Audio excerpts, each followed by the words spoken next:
आप प्लीज बंद करिए, हमको अभी कुछ नहीं बोलना है, ठीक है प्लीज।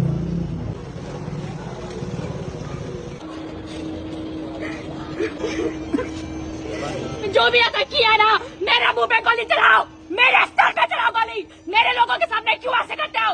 हम आपको ओपन चैलेंज देते हैं, जो ये सब कर रहे ना, मेरे सर पे गोली ठोको। साला लड़की समझ के क्या समझ रखा है तुम लोग? मतलब हमको ये कहना है कि लड़की समझ के कमजोर समझ लिया हो? हम इंडिपेंडेंट निर्दलीय वो किए ना जो तुम लोग संगठन वाले नहीं खेल पाओगे, समझा ना? और जो भी ये सब किया है हम ओपन चैलेंज देते हैं, आके मेरे सीने में तुम गोली ठोको। और जो भी किया है हम ओपन चैलेंज देते हैं, मेरे सर पे आके गोली चलाओ, तब हम मानेंगे। सारा तुम लोग अपने आप को समझे क्या हो? यहाँ पे क्या मेल डोमिनेंस चल रहा है क्या? एक लड़की अगर जीतना चाह रही है, एक लड़की अपने दम पे जीतना चाह रही है, तो तुम लोग सबको मिर्ची लग रही है ना? वो खंडी है ना जो निर्दलीय हो गए, तो तुम लोग संगठन वाले सब नहीं कर सकते हो।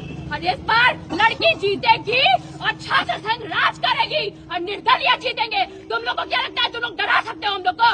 नहीं रुकेंगे, नहीं रुकेंगे, सीना ठोक के बोलते हैं, आके गोली चला के जाओ तुम लोग सब।